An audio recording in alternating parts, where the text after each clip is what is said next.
All right, we're live. It has worked. Yay! Welcome to episode 33 of What You Focus On Expands. This is the show where we focus on what works and not what doesn't, because there's plenty of that in the media. With me, two amazing experts, Tobias Mettmann from Germany and Sabine Neuenschwander, also from Switzerland. So we're a little European-based today. We're still waiting for one of the speakers. Michael's got a little bit of tech issues, but we're just going to start anyway. So would you please, Tobias, would you please introduce yourself and tell us a little bit about what your specialty is and what you do? Yes, of course. Yeah, my name is Tobias Mettmann. I'm a personal and business development coach for personal growth. And I help people to be becoming successful and reaching their goals, to be aware of their fears and to overcome our problems they can get in their lives. So, Tobias, can you get a little closer to the microphone? You're very low. Yeah, sorry. Now better? A little better. Better? Okay. I speak a little bit up, that's no problem. So yes, my passion is to help people to grow, to help people to overcome their fears and to bring them to their personal strength. Okay, personal strength, overcome fear. Yes, something that everybody can use nowadays. Welcome, Kyle. You're asking if we're in the sauna. This probably relates to you, Tobias. Are you in the sauna? Quite nice. Quite nice sauna. That would be an idea for the show. The next one, do it in the sauna. So thank you, Tobias, for sharing this with us. So what are you gonna bring to the table today? What are you talking about? Just a little bit of a quick overview. Yeah, it's for me, it's really important in my business that I work with people. I don't work with roles. I work with the people behind the roles, because society is one thing, the job is another thing, and the own thinking of the job is the third thing. But to work with them, it's really important to know how they think, what they want, what are their wishes, what are their problems, and in what situation they are. Mm-hmm. It doesn't matter if they're in an executive role, or it doesn't matter if they're mother, father, son, daughter. There's everywhere a man or a human being behind. Okay, good. So we're going to look into how to assess where people are. Yeah, it's for me, it's a 3-step thing. You have first to do a decision. If you start with no sharing yet, but I just wanted to verify if I understood it. Okay, no problem. All right. We're just going to give a little bit of a teaser so people are curious. Welcome, Mindy. Welcome, Nicole. Thank you very much for joining. She's looking forward to this round, Nicole says. And Kyle says, grow the volume in the sauna. Okay. Thank you, Kyle. So what about you, Sabine? I had to mute you because there was a little bit of background noise. Would you please introduce yourself and tell us a little bit what you do? Yes, please. So my name is Sabine. I'm 37 years old. I'm Swiss, as you told. I work as a HR coach and Scrum Master, and as well as a naturopath. So I have my own business. And 2 years ago, or some years ago, I decided to use same tools I use daily in my job to improve or change my personal life. And yes, it works very well. And this is what I want to talk about today. Okay, so using Scrum tools to improve your life. Yes. Oh, nice. That's gonna be so I used same tools I teach daily in my job to improve and change my personal life. And yeah, it was quite an interesting experience to use what you daily preach to your customers, to yourself. Okay, interesting. Okay, good. Yeah. So we have mindset expert Tobias and we have Scrum Master Sabine sharing some Scrum tools for the personal life. Cool. Yeah. All right. So Michael, I'm not sure if he's going to join, but we're just going to start anyway. So would you like to begin, Tobias, sharing your steps, your 3 steps?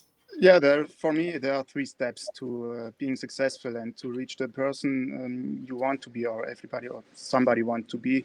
It begins all with a decision. It's a hard thing to make a right decision, to find your why.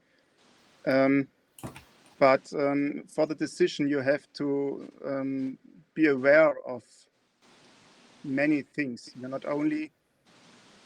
not only a decision just to be happy, to be a rich person, to be successful. It's a decision for you. You have to decide yourself, being yourself.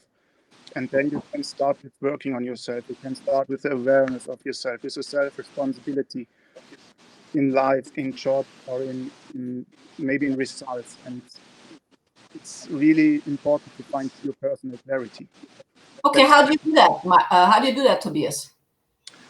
For myself, I asked what I like in life, what I like to be in life, what I dislike in life, where are my favorites, where are my strengths, my weaknesses, and I compared them. And if there are any thing which doesn't matter together, I throw it out. You say that's so easy. That's sounds easy, but it's not really easy. That's really a hard thing because of the values. Maybe you have different values which doesn't matter together. Mm-hmm. I think one example could be a harmony and success. If you're an executive, for example, and you want to be successful, you have in any time to say somebody a clear no or a clear direction to walk. And you have to come into his personality, and that's not really harmony. So you must be clear, want you more harmony or do you want more success? Ah, that's interesting. So can't harmony and success go together? Not in the same way. It can together, but there's always a difference between the importance of each. Ah, interesting perspective. So let's tune in with our audience a little bit. What do you think about this? Harmony and success. How can you make it be aligned? Or do you have anything to say to that, Sabine? I had to mute you again, sorry. Harmony and success, it's a very interesting point. I think we all want to have some harmony, but I think we won't be able to improve ourselves or improve team or company situation in a full situation of harmony. So a bit of disharmony, but also managed disharmony could be very helpful. Ah, that's very helpful. Yes, that's true. Managed disharmony. What do you think about that? I will put that on the screen. Manage disharmony. Yes, so to make sure it doesn't get out of control. Something like that. Yes. Mindy says not so easy for people to open up to a process of self-exploration. Yeah, totally. Yeah. And Kyle is looking forward to a clear explanation of Scrum tools. The only Scrum I know is what we used in rugby. All right. Okay. All right. So be mindful of where you're at and what you want and where your priorities are. Is this what you're saying, Tobias? Correct. Yeah. Okay. Please continue. And then I keep it simple, and then we go to step 2. That's to define the results or the goals. And there's for me a big difference between goals and results. For example, if you are in a race and you run towards the finish line, if the finish line is your goal, you only want to reach the finish line. If you want a special result, if you imagine your result, you want to be first, second, or third, you run as fast as it is possible in the situation. You run over your limits and you try to reach the position you focused on. So it's a thing about when you reach goals, just being in the goal, just reach the goal. It doesn't matter what time, it doesn't matter what position, or do you want to get a specific result for it? Okay, so the differentiation between goals and results for you is goal is just a short-term thing and results is ongoing? Yeah, or you can say for a goal, you walk away from a point, and at a result, you walk to a result. Yeah, okay. Away from. Differentiation helps you in what way? If you have a clear imagination of your result, what you want, if you want to earn special number of money, or if you want to reach a position in your company, or if you want to have a self-fulfilled life, it's all about a definition. You can go deeper and ask what means success, what means fulfillment, what means the money. If you have a clarity in numbers, if you have a clarity in unit, in which unit you want to measure it. So you can imagine this point where you want to go and where you want to arrive. And you know the way to go there. You know the way would be long, the way can be difficult. You have to use different techniques or different things or challenges, but you ever find a way. If you start with a goal, You define a goal with when, who, and what. But you not clear define which way you want to go. Okay. So what you're saying is you prefer results versus goals? Yeah. Okay, because results give you... I still don't get it. Sorry. It's no problem. It's results. You can do imagination for a result. If you say you have a goal, I take the example again with the race. If you start a race and you say you wanna get to the finish line, right? You want to reach the goal. Yes. That's the goal.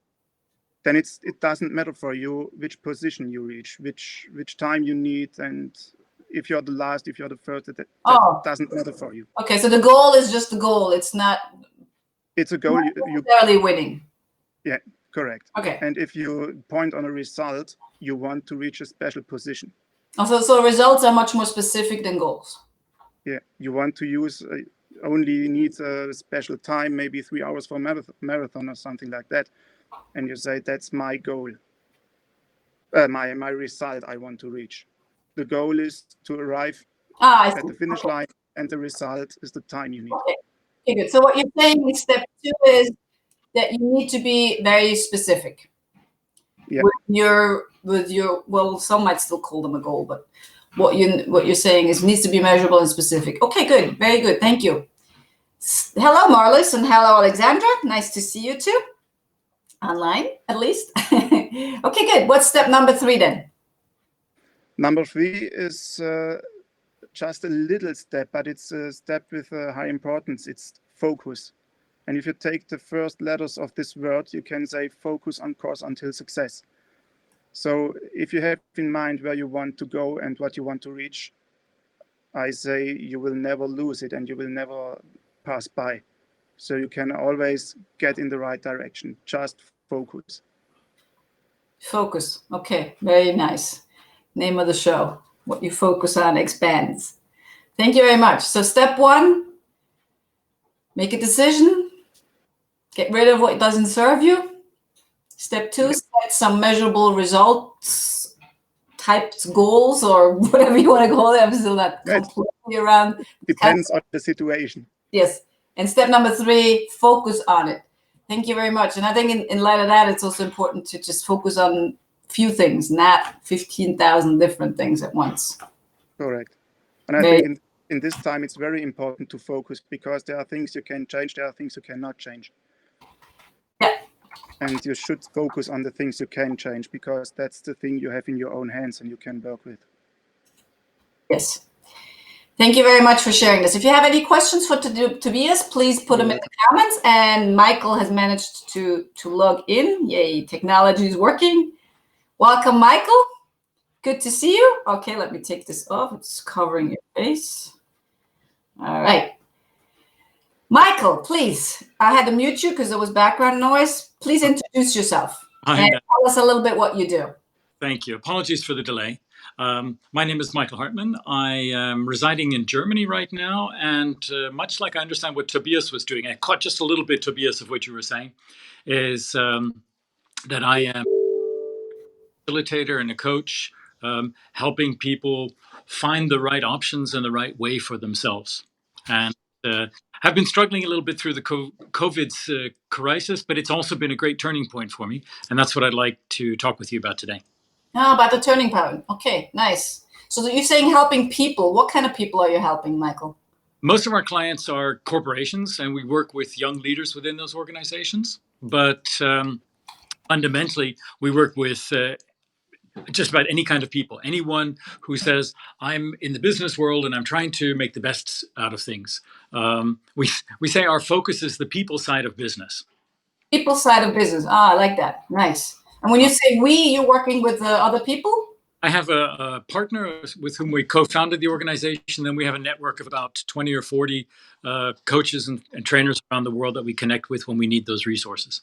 Okay. You don't sound German, Michael. Where are you from? I was good call. I was born in the United States. Okay. But both my parents were German. And after 20 years in the US, I got a little bit tired of that. So I decided to come back to my roots. But I took the long way around. I went to Japan for 5 years first, and then Eastern Europe, Switzerland, actually. Settled in Geneva for a couple of years before then, ultimately coming here. Ah, nice. Which part of the US are you from? I was born in New Jersey, but my parents were in Virginia, and that's more where my heart is at. Virginia. Okay, thank you. Michael from Virginia, Japan, Switzerland, Germany. Global citizen. All right, good. Thank you. I'm looking forward to hearing about your story.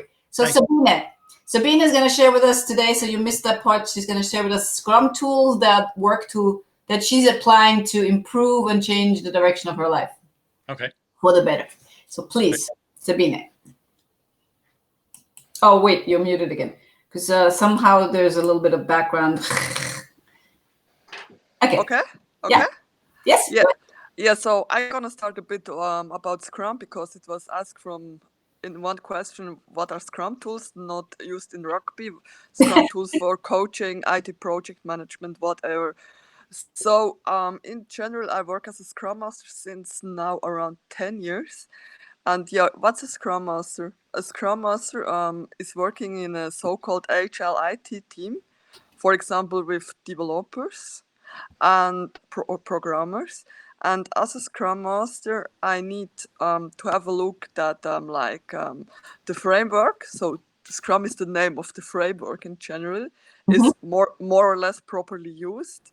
I help the team removing impediments. I do workshop, education with the team. Basically, I'm in charge for empowering the teams and adapting the framework. Okay, so you're empowering a team in a specific type of framework called Scrum framework. It, yeah. Okay.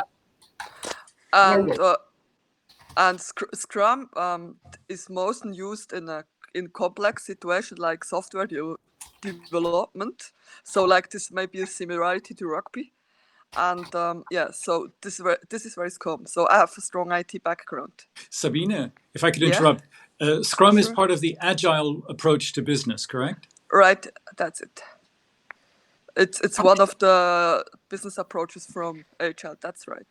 Yeah. So this, and if you work as a Scrum Master, you usually think about how to improve team situation, how to remove impediment, how to remove weaknesses out of the team, how to improve the general situation of your team.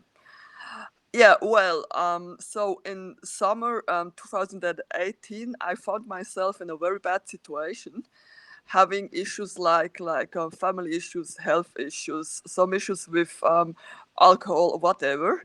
And I wanted to have another team for work as a Scrum Master. And I didn't find one, so I was deeply frustrated because I couldn't make my job and I wanted to do like my work. And a very good friend of mine told me, well, maybe your next project you see in the you can be yourself, because you have a lot of problems, you have some weaknesses, many impediments in your life. Maybe it's gonna be a nice idea to treat yourself like an agile project. Okay, good. Treat yourself like an agile project. Let's dial in with some of our audience who's still watching. What do you think about that idea? Yeah, because I wanted to have a project like a painful customer. It needs to be complex, a lot of different issues, maybe also cultural issues. So I looked for a really complex, heavy project. Okay. And I didn't find. And yeah, as I told, my friend told me, maybe you see one in the mirror. You're a very complex, complicated project. Okay, good. Yeah. What did you do? And I haven't been happy with the statement of my friend, honestly. I was a bit pissed and say, well, my friend, this is not a nice comment of you.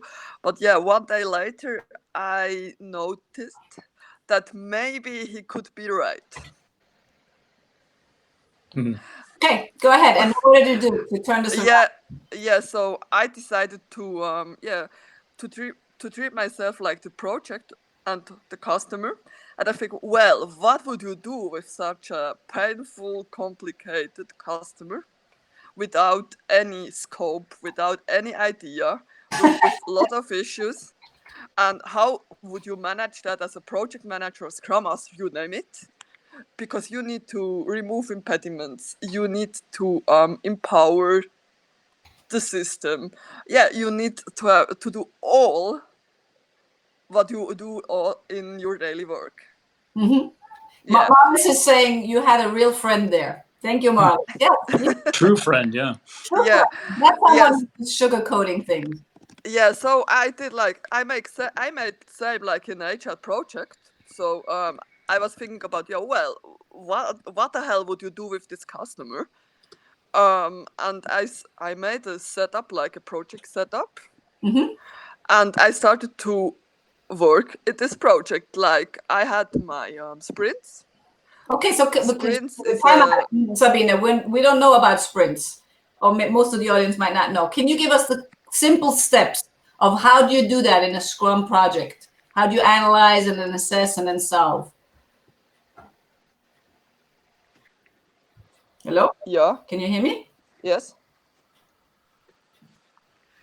Yeah. Yes? Oh, hi, Sabine. It's Alexander Gilbert here, calling from Venus. How are you doing? All right, we don't want to hear you on the phone. What happened? Hello? Sabine, are you with I us? can't hear it. Hello, can you hear us? Hello? Hello?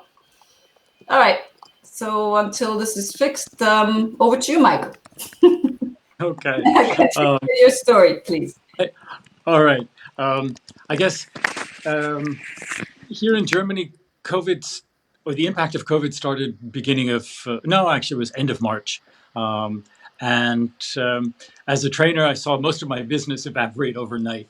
And I thought to myself, I was a little bit complacent in those days. I thought I'll just wait it out. And I found myself waiting for 6 weeks, getting more and more, I guess the English term would be antsy. I was getting nervous. I wanted to do something. And I found myself, turning in circles. Okay, so let me ask you. So you were doing mainly in-person trainings that were just really cut off. Okay. We were doing almost, I would say 90%, we were doing face-to-face trainings, and they were cut off almost overnight. Right. And then I had an interesting kind of a confluence of circumstances. A confluence is where things come together. I don't know, have you ever heard of the Celestine Prophecy? No. Okay. It's a book that was popular about 20 years ago or 15 years ago, and it talks about there is no such thing as a coincidence. There's a purpose in everything that happens. You just have to be ready to perceive and see that purpose. And that's one of the kind of the light Gedanken or guiding thoughts in my life, that there's always a purpose or a connectivity for something. And in that moment, my cousin approached me and said, hey, do you want to go through the 21-day meditation challenge from Deepak Chopra with me? You ever done that? No. I can highly recommend that. I'm not a big fan of meditation. As a matter of fact, I was a huge skeptic. I mean, it came over WhatsApp, and I thought to myself, oh, a pyramid marketing scheme here. But it's not.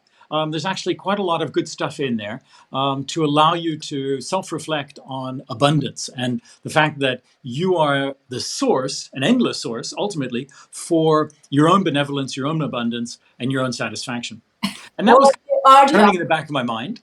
And then I had a chat with a colleague who said, oh, Michael, you've got so much experience. You could do so many things and you could help so many people. And there were a couple of triggers she dropped during that conversation. And then ultimately, I had a good friend, much like Sabine had, who was open and honest with me and says, hey, you could either sit there dreaming or you could get things done. And he challenged me how to do that. And I woke up one morning thinking, wait a minute, all those pieces fit together. I've got this idea. I could help people fight exactly the same challenge that I've just come through. That challenge of not knowing what you're doing or why you're doing it or how to do it. And I've come across a concept called ikigai some time ago. And I think one of your participants in the focus group talked about that a little bit earlier. For those who are not familiar with ikigai, it's a Japanese term, and it means your way in life or your life's path. And I've got some slides prepared here. I don't know if you can see this. Yes, 4 circles. These are the 4 circles. This is the most common representation of ikigai. Each of those circles Passion, mission? I'm sorry? I was just trying to read the circles. Passion, mission, Yeah. profession, and vocation. The 4 circles themselves are: what are you good at? What do you love? What does the world need? And what are they willing to pay for? And then there's an overlap of those different circles. And the idea is that your ikigai, your purpose in life, your life's path, is found where those 4 areas come together. This is what I call the confluence. And in that point where you're doing what you love and you do it with passion and you have a certain talent in it and it's helping people, and there's a market for it, you build your own abundance. You can become satisfied and satisfy others by offering them that. And I thought to myself, most people are not familiar with this ikigai process. So couldn't I, as a certified coach in the Strengths Finder, as a person who has a lot of experience in various different fields, couldn't I help people discover their own path? So okay, so all people that were in the same situation as you, where the business was cut off overnight. That's where I started. And the more I've been working on this, I'm realizing actually it's not just people who are at a dead end or in a mired in the challenges of COVID right now. It's basically anyone who says, I'm not really happy doing what I'm doing. I think there's a better or a different way of doing it. Or I want to look for something new. All of these people could benefit from bringing together their strengths, their passion, something that the world needs, so a greater purpose, and so kind of the add-on to this that comes from my business experience is, how can I position it or market it in a way to people? How can I find a niche where people are willing to say, hey, that's worth something to me. I'm ready to give you something for that. Okay. So tell us about your story. What happened with you then? With me, I kind of went through this process myself. Through the help of my friends, my honest friends, who said, hey, this is what you can and cannot do. This is what you obviously expressed your liking for. They helped me find a little bit, or reaffirmed in me, there's a need for this in the world right now. And they said, hey, if you position it in this way, market it that way, people are, going to come for that. They're going to address and respond to that.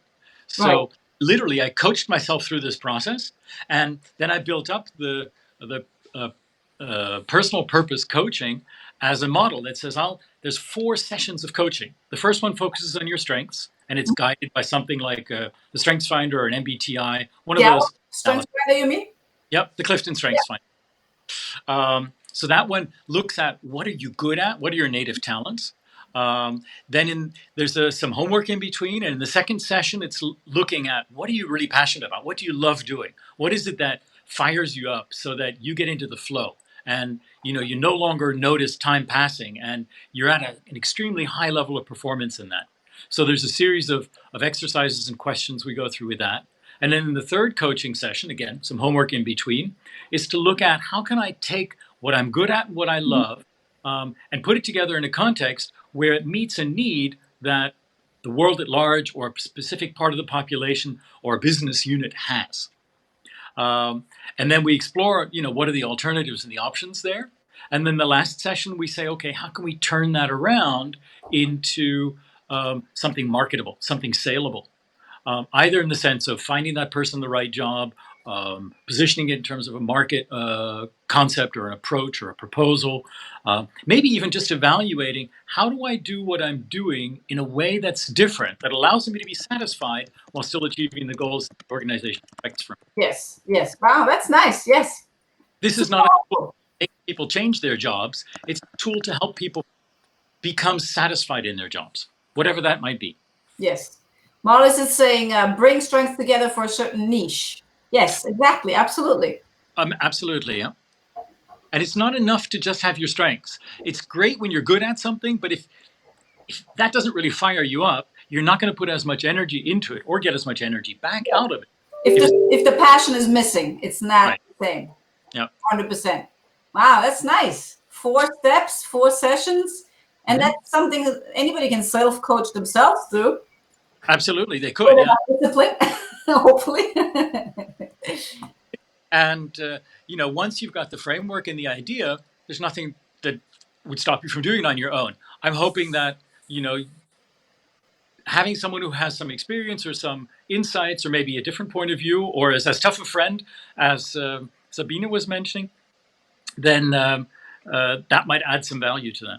Yes, 100%. Thank you very much. If you have any questions for Michael, please put them in the comments now. Let's check in back with Sabine, if she's able to hear us now.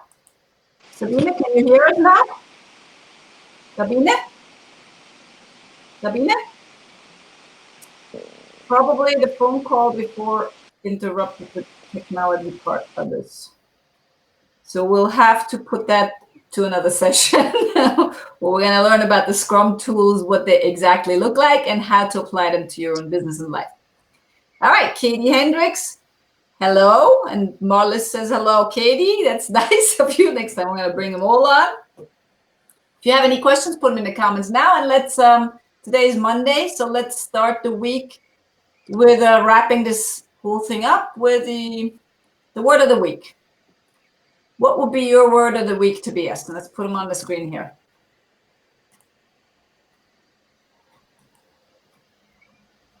Tobias? Tobias? Hello? Tobias? Tobias, can you hear us? He's not hearing you. But you're hearing me? I'm hearing you fine. We have no audio. Now we have audio. Okay. Now we can Can you hear me, audience? Can you please type yes if you can hear us, or if you can hear me?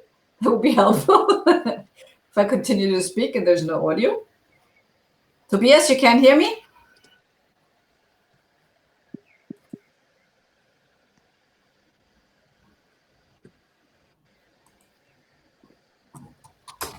No?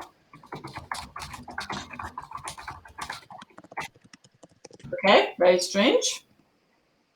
All right then, I would say that's just you and me, Michael, and the audience. Yeah. Audience, can you hear me?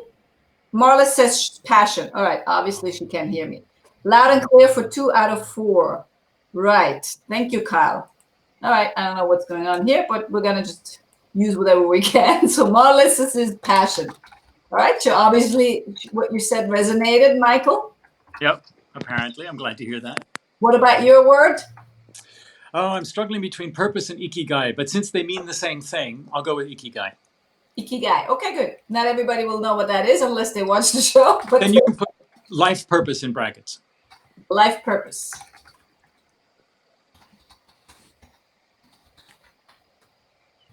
All right, nice. Alexandra says she can hear us, and Mollis can hear us too. So good. I'm waiting for a couple more words. We're going to put them on screen here. We do this pretty much every Monday, either a favorite quote or a favorite word of the week to set the tone, because the intention will define your outcome or support it big time. What you focus on expands again.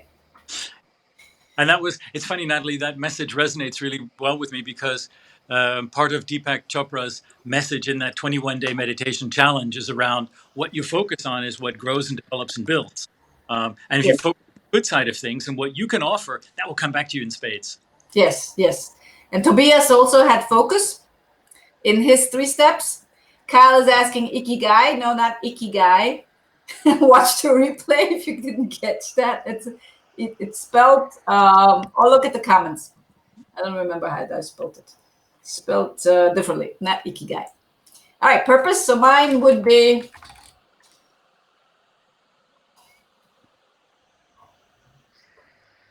What would yours be? mine would be, we had a sales boot camp the past weekend. I would say,